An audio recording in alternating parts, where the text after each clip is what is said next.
الله وبركاته.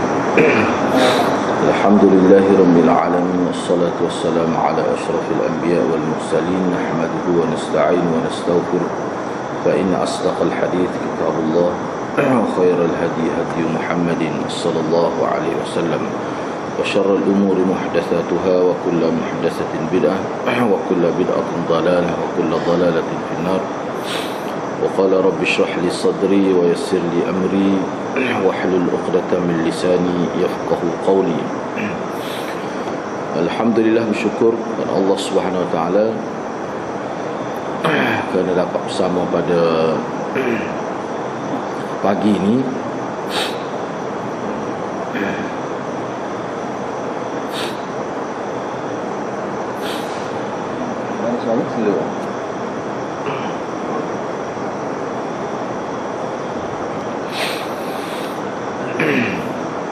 InsyaAllah pada pagi ini kita sambung perbincangan berkaitan dengan muraqabah. Kerana pada minggu lepas kita telah sebut tentang biodata sahabat Nabi radhiyallahu anhum.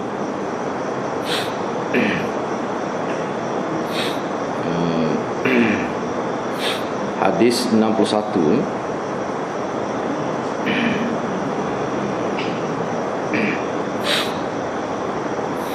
Pada minggu lepas saya telah sebut sebagai peringatan kepada kita semua berkenaan dengan muraqabah ni, apa maksud muraqabah ini. Jadi insya-Allah pada pagi ini kita akan bincang hadis berkenaan ni.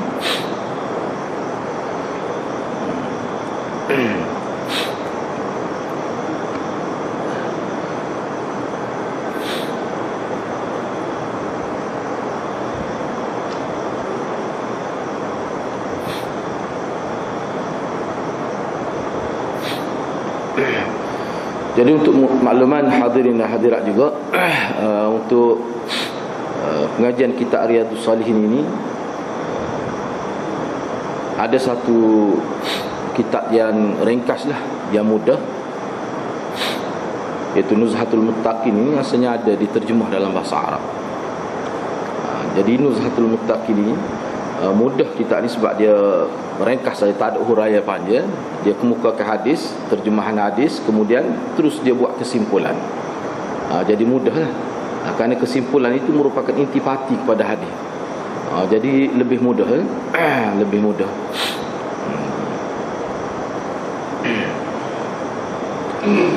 Baik, hadis yang ke-61. An Abi Dzarr Jundab ibni Junadah wa Abi Abdurrahman Mu'adz ibn Jabal radhiyallahu anhuma an Rasulillah sallallahu alaihi wasallam qala ittaqillaha haitsu ma kunta wa atbi'is sayyi'ata alhasanata tamhuha wa khaliqin nasa bi khuluqin hasanin rawahu at-Tirmidzi wa qala haditsun hasan. Diriwayatkan daripada Abi Dzarr. Abi Dzarr nama dia Jundub bin Junadah, ataupun setengah ulama kata boleh Jundab pun boleh baca dua. Dal tu boleh kita baca dengan Jundab, dengan Jundu, iaitu Jundab bin Junadah. Dan diriwayatkan juga daripada Abi Abdurrahman, iaitu Mu'adz bin Jabal radhiyallahu anhuma, yang diambil daripada Rasulullah sallallahu alaihi wasallam. Rasulullah telah bersabda, bertakwalah kepada Allah di mana saja engkau berada. Iringilah kejahatan yang dilakukan dengan kebaikan. Nescaya kebaikan itu akan menghapuskan kejahatan yang dilakukan. As-sayyi'ah. Dan bergaulah dengan manusia dengan pergaulan yang baik. Hadis ini diriwayatkan oleh Imam Tirmizi. Imam Tirmizi menyebutkan bahawa hadis ini adalah hadis hasan. Di dalam kitab Imam Tirmizi, Sunan Tirmizi, Imam Tirmizi menyebutkan hadis ini di bawah bab al-bir was-silah. Bab yang berkaitan dengan melakukan kebaikan dan menghubungkan silaturrahim. Jadi hadis yang kita nak baca pada pagi ini Kalau dalam kitab Riyadhus Shalihin di bawah tajuk muraqabah. Jadi muraqabah tu maksud apa, saya telah sebut daripada minggu lepas. Jadi seperti mana yang saya sebut minggu lepas lah, kita nak cari satu kalimah yang boleh menampung makna muraqabah ni, tak ada dalam bahasa Melayu kita. Jadi saya akan guna istilah dia lah yang asal seperti mana yang disebut oleh hadis Nabi SAW. Kerana muraqabah ni, seseorang Islam itu, seorang mukmin itu dalam kehidupan dia, bila dia melakukan ibadat, ni takrif khusus lah, seolah-olah dia nampak Allah Subhanahu Wa Taala. Kalau dia tidak boleh bayangkan demikian, maka dia menimbulkan keyakinan dalam diri dia sebagai zikir, iaitu Allah sentiasa melihat dia. Jadi terlintas dalam hati perkara begini menyebabkan manusia itu dia boleh kawal diri dia daripada melakukan kejahatan, maksiat, perkara mungkar dan sebagainya.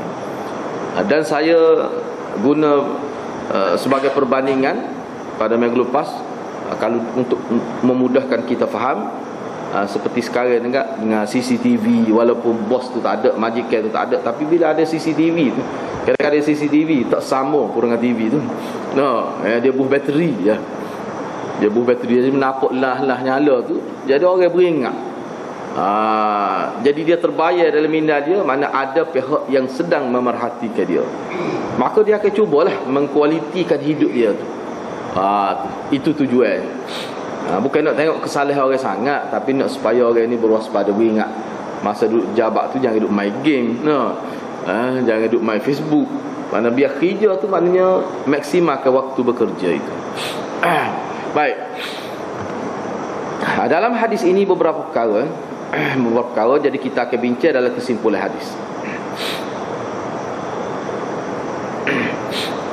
Pertama sekali, dari sudut lughah, dari sudut bahasa hadis,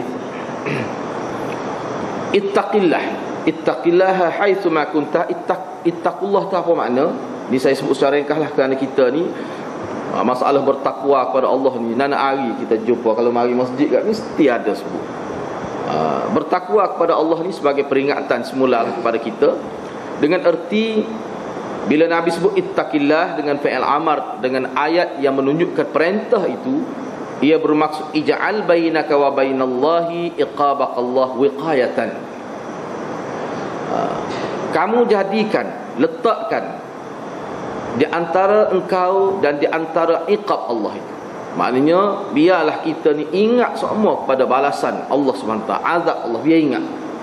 Kerana perkara itu dia boleh menjadi wiqayah, boleh menjadi pendinding pada kita. Ingat kepada seksa Allah ini menyebabkan manusia takut untuk melakukan maksiat, melakukan perkara mungkar.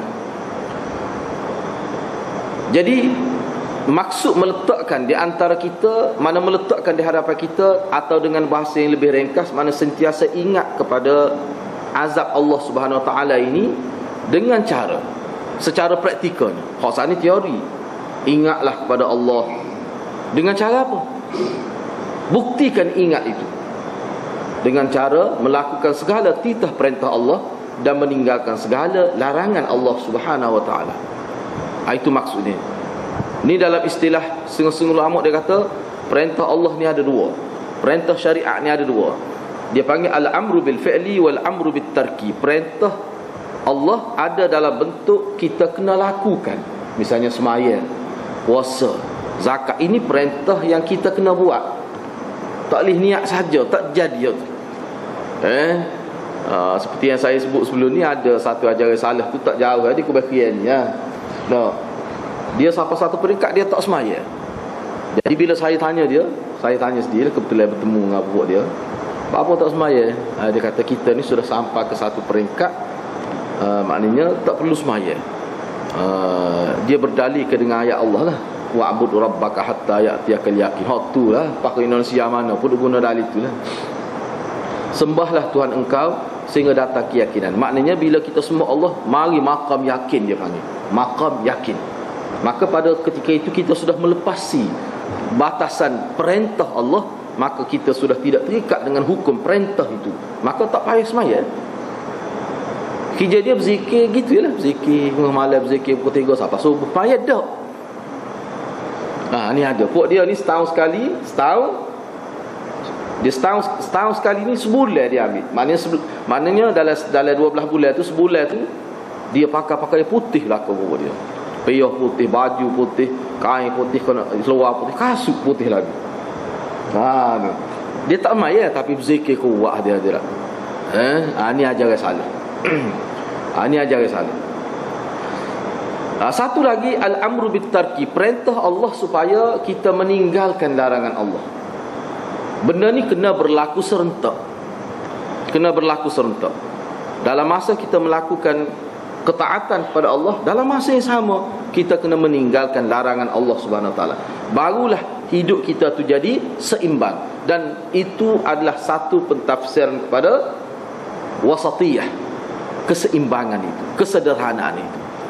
Jadi kalau kita sebagai orang Islam ni tak semaya tak tinggal jemaah tinggal, tapi nak kali tubik masjid sehingga kedai kopi, duk buat, duk ngopak sampai ambil masa lama, sehingga mengganggu, tu maknanya kita tidak seimbang hidup.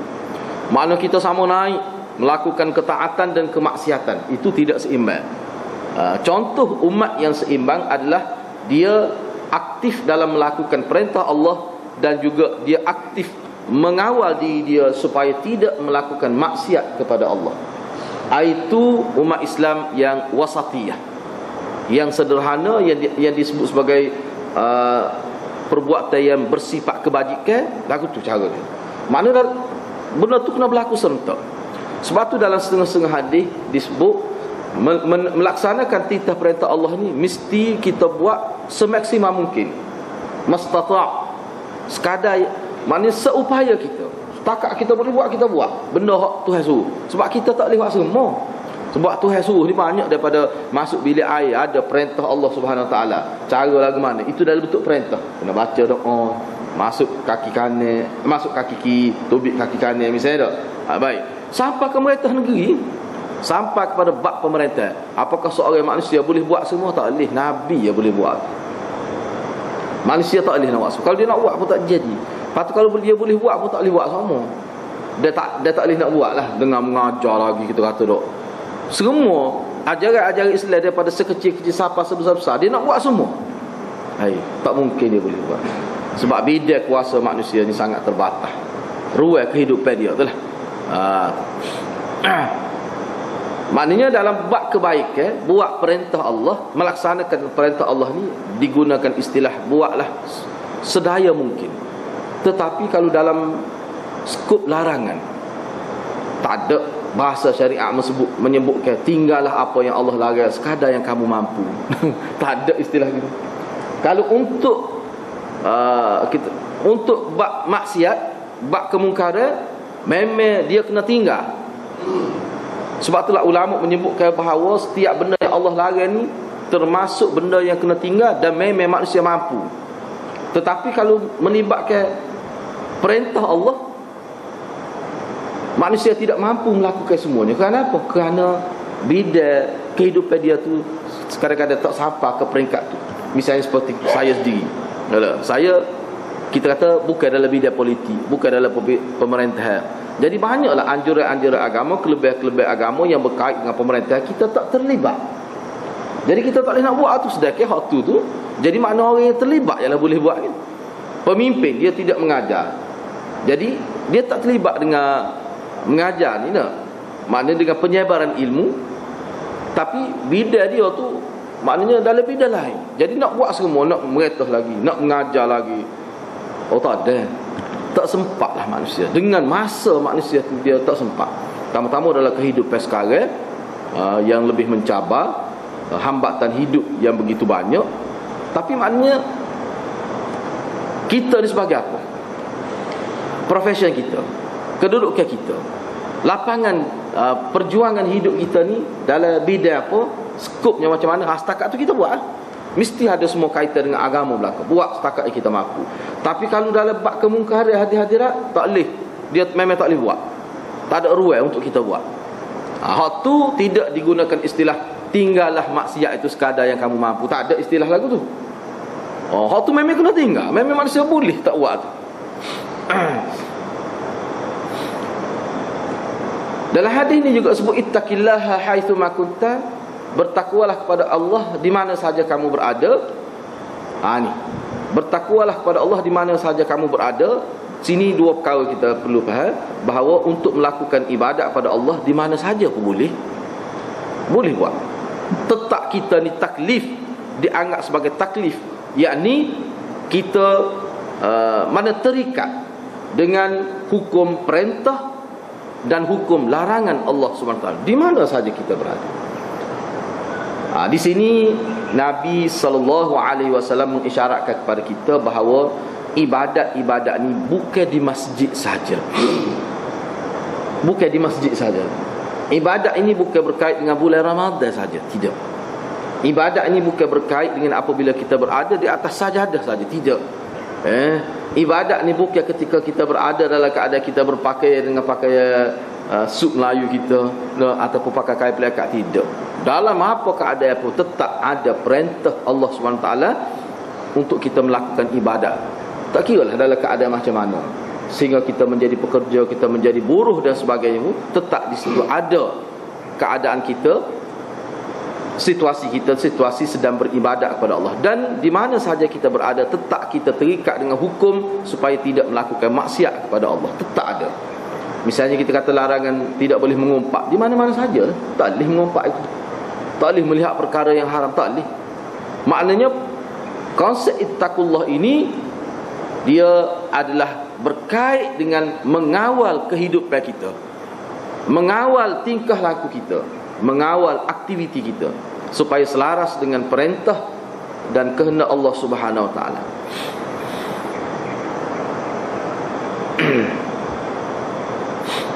Dalam hadis ini juga Nabi bersabda, wa atbi'is sayyi'ah bil hasanah.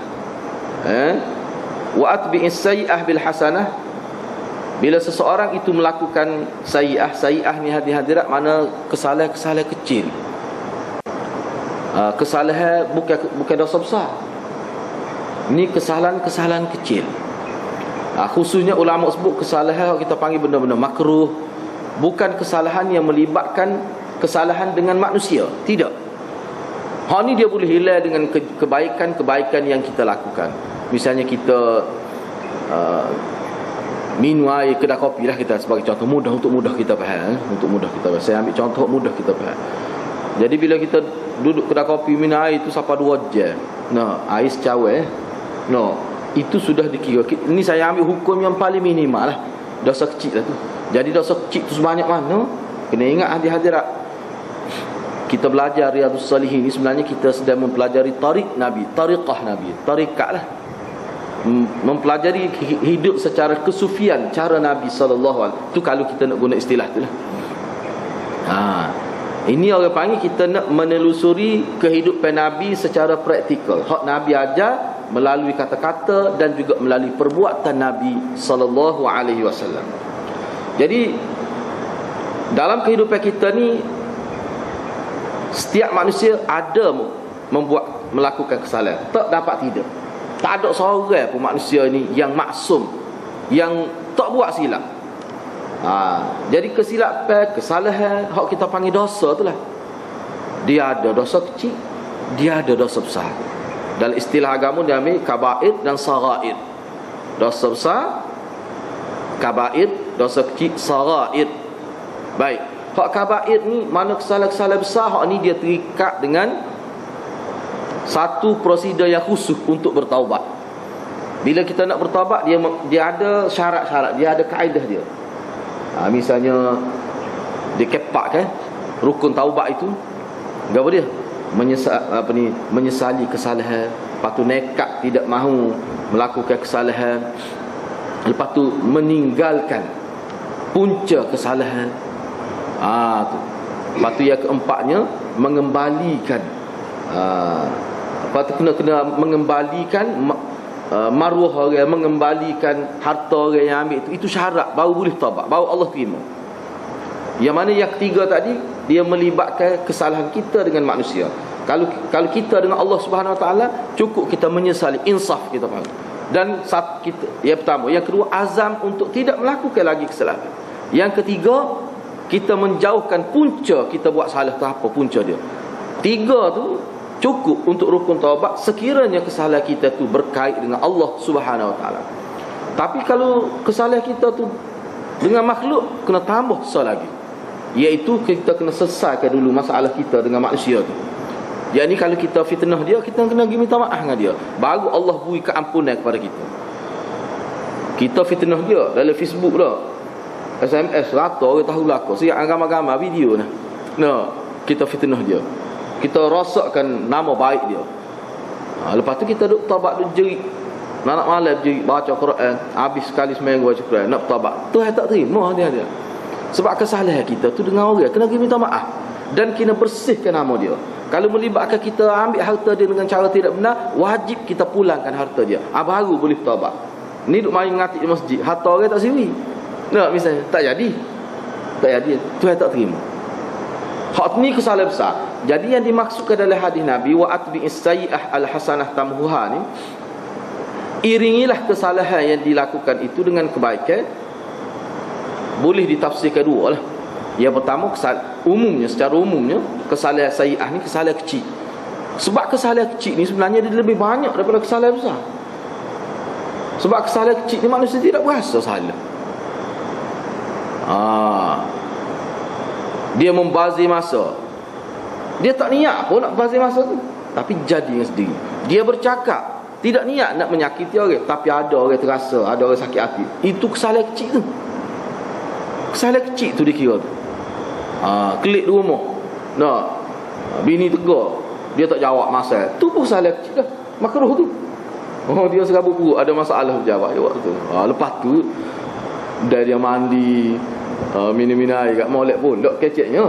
Tapi nak ayatnya jadi libatkan bini wasa tak sedap lawi salah tak jawab misalnya. Benar-benar gitu ya hadirat. Jadi benar, sebab itulah kesalahan-kesalahan kecil ni kalau kita tidak hapuskan dia dengan melakukan kebaikan-kebaikan, dia ada kesan juga kepada kehidupan kita di hari akhirat. Sehingga dalam hadis Nabi ada sebut, umat dia ni akan ada yang terkejut, tak disangka-sangka dia tengok bila bangkit di hari akhirat, bila sampai giliran dia, urusan dia di mahkamah Allah, ditunjuk kepada dia gambaran sebagai perbandingan bahawa dosa dia tu banyak sehingga digambarkan sebesar bukit Uhud. Sebesar bukit Uhud. Ada berlaku dalam hadis, dalam kitab Riyadhus Shalihin ni pun ada. Terkejut dia. Dia kata saya tak pernah berzina, saya tak pernah minum arak. Dia kata dia tak pernah berbuat dosa besar. Maka malaikat sebut itu bukan dosa besar tu, itu besar tu, dosa kecil. Tapi dah membuat 60 tahun. Dia buat dosa kecil, tapi dia tidak buat, dia panggil amalan mukaffirat itu. Amalan-amalan yang kira-kiranya bila kita buat, dia boleh menghapuskan dosa-dosa kita. Misalnya ambil air semaya secara isbal, secara sempurna, dengan kaedah tata cara yang menepati apa yang ditunjukkan oleh Nabi, yakni orang panggil wuduk sunnah. Wuduk sunnah ni maknanya betul-betul dia mengikut cara Nabi, dengan air yang sederhana dia guna. Lepas tu bila ambil air semaya tu, dia tak kecek dah misalnya. Semasa ambil semaya tak kecek dah. Selepas ambil air semaya tu pergi ke tempat semaya. Jadi itulah antara beberapa contoh yang kita sudah sebut dah sebelum ni. Lepas tu puasa isni khamis, puasa kita kata puasa ni, kita kata sedekah, itu antara amalan yang mukaffirat. Amalan mukaffirat yang boleh menghapus. Jadi benda-benda tu kalau dia tak buat, menyebabkan dosa-dosa. Sebab dosa kecil manusia tak taubat. Ada manusia bertaubat, Allah hari ni lebih pergi minum air kedah tu lama sikit, sedangkan itu dosa kecil. Tak ada manusia bertaubat tu. Dia klik di rumah, tunjuk muka masai pada bini-bini yang puasa tak sedap hati, dia tak katakan apa, itu sudah kira dosa kecil. Tak bila manusia nak bertaubat tu. Budaya minta maaf kosong-kosong ni aja, itu kuat pengaruh bola. Kosong-kosong, iyalah kita kata tak. Kalau royak nengkal lah orang nak maaf tu. minta maaf lah kita ni kosong-kosong. Acik ayat malik gapo dia kita buat dia. Kalau kita kata dulu saya lah fitnah awak menyebabkan 10 tahun awak tak balik ke kampung tu, tak malu. Ai nengungkaklah dia nak kosong-kosong lagu tu. Oh kalau gitu kalau gitunya. Siapa aku malu nak klik kampung 10 tahun tak balik. Klik tu cukup aku orang tak ingat dah kis tu. Oh rupanya menyebabkan aku jadi malu ketemu orang. Boleh padat kalau kosong-kosong lagu tu. Maknanya kalau kita perincikan kesalahan kita pada dia, dia nak kata kosong-kosong. Dia kata tak apa, boleh lah kosong-kosong, tapi dengan syarat. Mungkin ijtihad di masjid al-jemaah, bawa dulu hak mu sebut bahawa kata akulah hak melakukan kesalahan, fitnah aku, mungkin bersih ke semula nama aku letak syarat, mungkin ijtihad al-jemaah di mikrofon. Lagu mana? Kita ni orang panggil ustaz. Sanggup buat ke tidak? Berat tu hadirat tu. Sebab bila kita fitnah orang dalam skala besar, maka kita kena selesai juga dalam skala yang besar. Masalah tu. Gitulah hadirat. Jadi kena beringatlah. Jadi bila kesalahan dengan orang ni, maknanya dia lebih susah nak selesai. Sebab apa? Kalau melibatkan maruah orang, kita kena bersihkan maruah dia. Kalau melibatkan harta benda orang, kita kena kembalikan harta benda dia, sama ada dalam bentuk harta yang asal ataupun dalam bentuk penilaian harta itu. Kena kembali. Baik, kesimpulan hadis yang ke 61 ni, kesimpulan hadis yang ke 61 ni.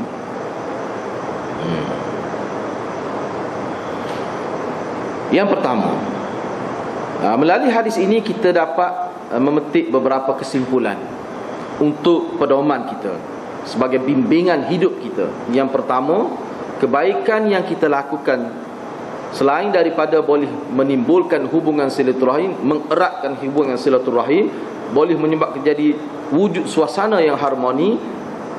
Dari sudut yang lain, kebaikan yang kita lakukan, kebaikan dilakukan oleh seseorang itu, dia sebagai mukaffiratiz dzunub, dia boleh menghapuskan dosa-dosa seseorang itu, khususnya dosa kecil.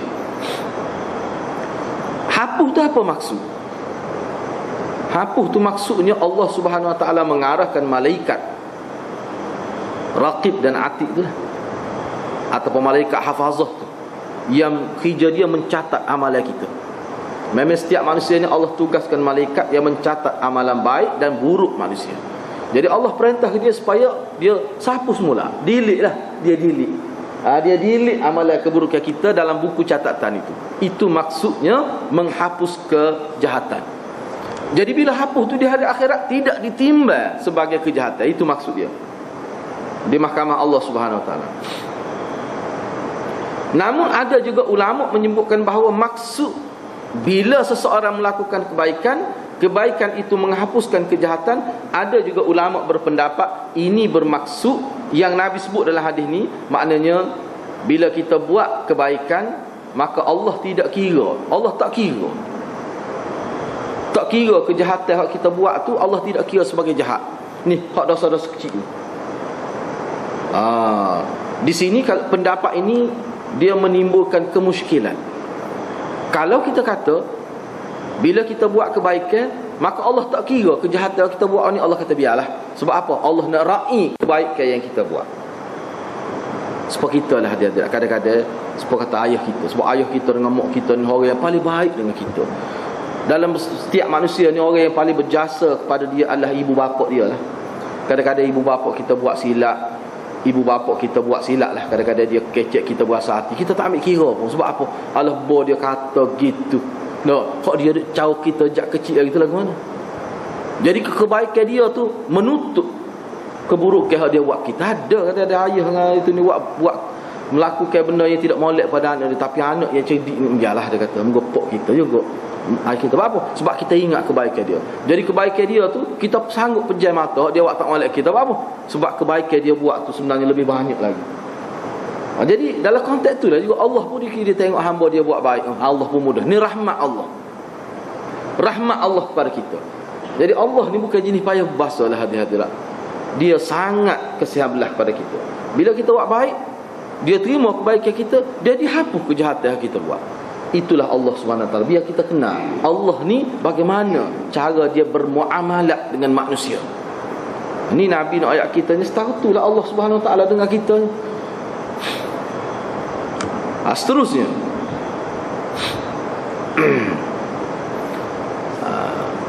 Antara kesimpulan hadis ini lagi, yang dimaksudkan terhapus ini, bila seseorang melakukan kebaikan, terhapus kejahatan, ini kejahatan yang bersifat sagair, seperti yang saya sebut tadi, yang ini dosa kecil. Kalau dosa besar, maka dia terikat dengan prosedur-prosedur yang tertentu untuk dihapuskan dosa besar. Seterusnya, antara min husnil khalq, antara budi pekerti yang baik, yang boleh difaham daripada hadis ini, kerana dalam hadis ini Nabi sebut wa khaliqin nasa bi khuluqin hasani. Bergaullah dengan manusia dengan pergaulan yang baik. Yang paling minima, ulama sebut ni yang paling minima. Yang paling minima, hak paling mudah sekali. Perbuatan kita bila kita berhadapan dengan masyarakat, perbuatan yang dikira sebagai khuluqin hasan, akhlak yang murni, akhlak yang baik, hak paling minima sekali, cuba tampilkan wajah yang berseri-seri. Orang panggil biar manis muka, senyum tengok kau orang ni. Hak tu paling mudah, tak perlu modal sikit rabuk. Ialah tanya kita senak perut, sakit perut tu nak kawan tu. No, tu bab lain nanti tak. Ini dalam keadaan biasa. Kita mulah perut nak senyum lagi, tak ada masa dah. No, tu orang aku faham tu. Kau ya Allah minta maaf sakit perut ni. Ataupun orang tahu kita duduk tengah serabut, orang tahu dia baru mati isteri kau misalnya. Tak, misalnya dia baru mati isteri. Setengah orang mati isteri ni muka dia berseri-seri. Setengah tu ada juga lagu tu. No, bila mati isteri ni muka berseri-seri. Tu tak ada juga. Tu biarlah kita bincang mula tu. No, tapi umumnya itu sebagai satu musibah lah. Berlaku kebakaran, kematian orang yang disayangi, dia akan merubah wajah manusia tu, penampilan dia. Itu dalam keadaan itu kita tak kira. Ni dalam keadaan biasa. Mana kita sudah termasuk beramal dengan hadis ni, paling minimalnya kita talaqatul wajhi, kita pamerkan wajah kita, wajah yang senyum lah. Orang tengok tu orang berasa senang hati. Tidak kata bila tengok muka kita tu tak ada idea jadi orang tu tak. Kalau lagu tu tak molek lah.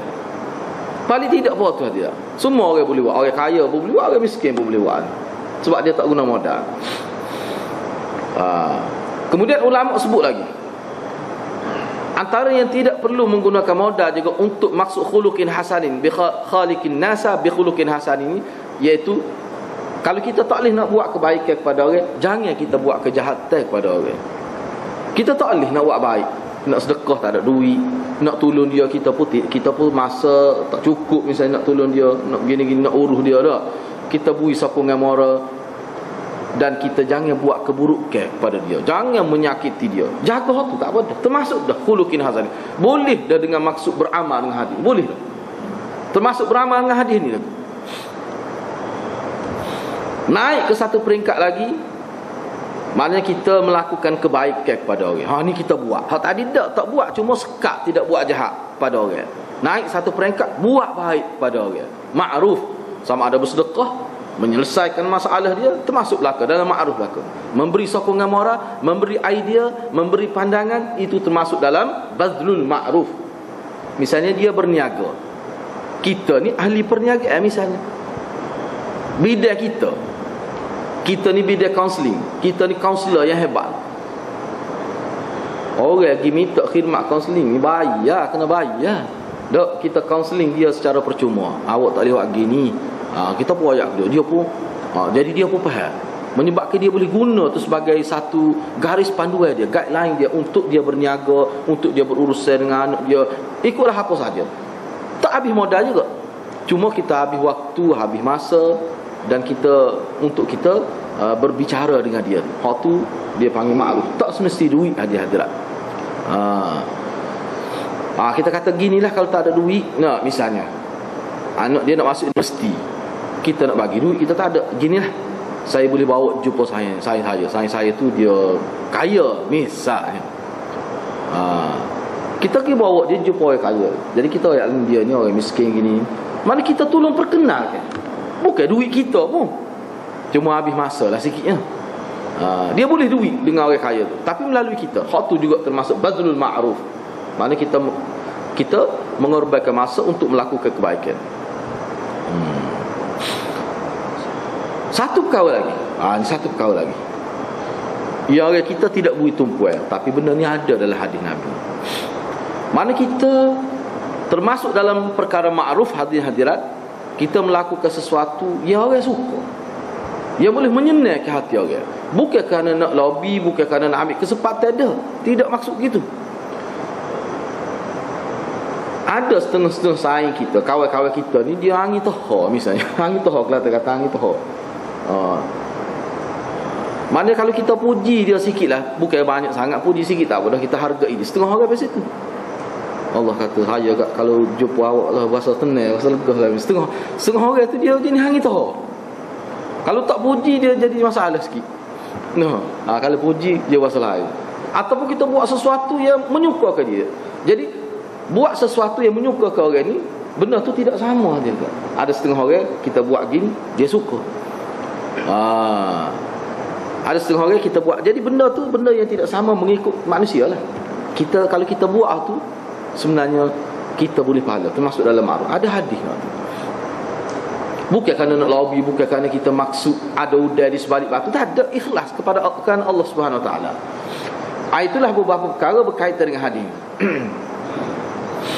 Ni jadi perkara ni selain daripada muraqabah yang disebut dalam hadis ni, sebab kalau dalam hadis ni hadirat, hadis yang ke-61 ni sesuai dengan tajuk perbincangan kita bab muraqabah ni, ittaqullah tu ya. Ittaqullaha haitsu ma kunta. Lepas tu wa atbi'is sayyi'ata. Al-hasanah itu hak tu sudah termasuk dalam perkara lain lah. Jadi dalam hadis ni maknanya selain daripada dia menyentuh berkenaan dengan muraqabah, hadis ni juga dia menyentuh hubungan manusia dengan manusia. Baik, hadis yang kedua 62, saya ambil sikit lagi.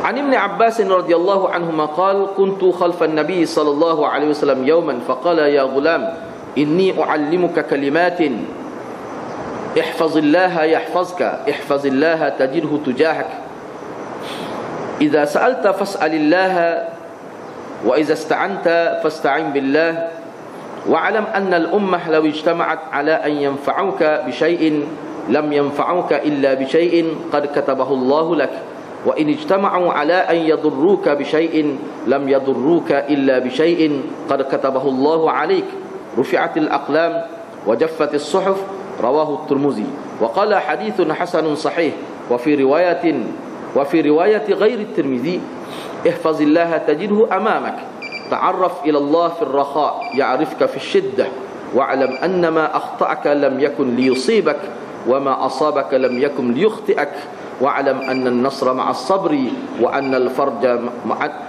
al-faraja ma'al karbi wa anna ma'al usri yusra.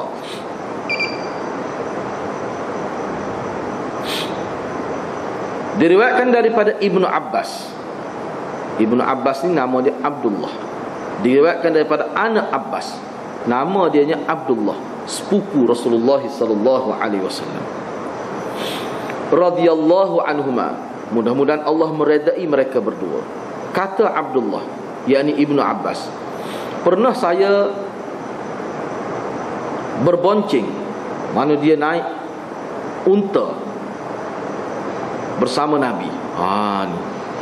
Mana dia duduk depan, dia duduk belakang lah, Nabi duduk depan. Masa ni dia budak lagi, ghulam. Nabi pun kata kepada dia pada suatu hari, dia kata Nabi kata kepada dia, ya ghulam, wahai anak kecil, wahai budak, wahai kalau bahasa ni ghulam ni sebenarnya bahasa lembut. Kalau kita lah dengan awal orang tua, dia bahasa dengan budak. Jadi budak tu jadi rasa dekat lah. Ataupun wahai anakku, walaupun bukan anak dia, tapi dia guna bahasa tu untuk bahasa yang menunjukkan kelembutan lah. Aku akan ajarkan kepada engkau beberapa perkara penting. Kalau bahasa Kelantan kita, aku nak ayat kamu ni wakilah. Wakilah. Tu kalau bahasa Kelantan. Wakilah ni makna benda yang berharga benar lah, bukan benda kecil. Tu. Gapo dia? Ihfazillaha yahfazka. Engkau kena jaga Allah, pasti Allah akan jaga engkau. Apa maksud dia kita bincang semula. Engkau kena jaga Allah, pasti engkau dapati Allah berada di hadapan engkau. Apa maksud dia tu? Kena perlu huraian lah. Cuma saya terjemah berdasar pada lafaz dia. Apabila engkau mohon sesuatu, maka mohonlah kepada Allah. Apabila engkau mohon pertolongan, mohonlah kepada Allah. Ketahuilah, Nabi sebut lagi, ketahuilah wahai Abdullah, bahawa umat ni mana seluruh manusia yang berada di muka bumi ini, kalau mereka bersepakat untuk memberi kebaikan kepada engkau walaupun sedikit, mereka tidak mungkin boleh memberikan kebaikan kepada engkau melainkan apa yang telah Allah tentukan kebaikan kepada engkau. Begitulah juga sekiranya semua manusia di muka bumi ini berkumpul, bersepakat untuk mengenakan apa-apa keburukan kepada engkau, mereka tidak boleh melakukannya melainkan apa yang Allah telah tentukan keburukan yang akan kena kepada engkau. Pen telah terangkat. Apa maksud rufi'atil aqlam? Telah terangkat pena-pena ni. Kita bincang semula hal tu. Dakwat telah kering. Hadis ini diriwayatkan oleh Imam Tirmizi. Kata Imam Tirmizi, hadis ni hadis hasan sahih.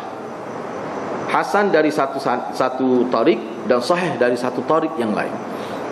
Dalam riwayat selain Tirmizi disebutkan begini: jagalah Allah, pasti engkau mendapati Allah berada di hadapan engkau. Ingatlah Allah ketika engkau senang, pasti Allah akan ingat kepada engkau ketika engkau susah.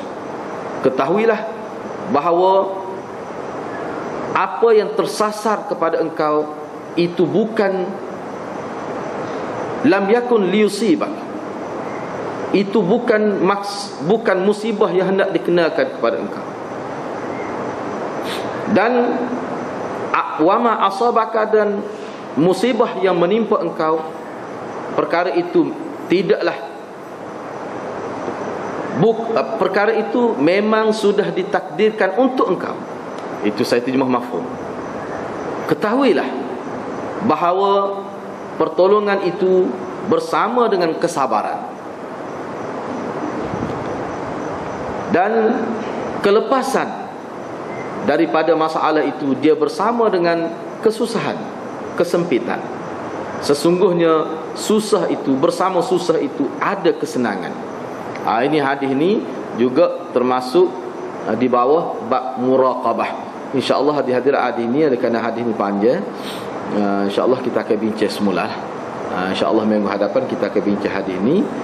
Dan hadis ni pun rasanya kita akan faham dengan cara yang detail jugalah. Ini berkait juga dengan bab takdir Allah Subhanahu Wa Taala. Jadi rasanya setakat itulah untuk pagi ini. Mudah-mudahan apa yang kita bincang pada pagi ini boleh menjadi satu mau'izah, suatu bimbingan hidup kita, untuk supaya kita lebih mudah lagi bila ada bimbingan itu, lebih mudah lagi kita nak menentukan posisi hidup kita di atas sunnah ataupun tidak di atas sunnah Nabi sallallahu alaihi wasallam. Setakat itulah, wabillahi taufiq wal hidayah. Wassalamualaikum warahmatullahi wabarakatuh.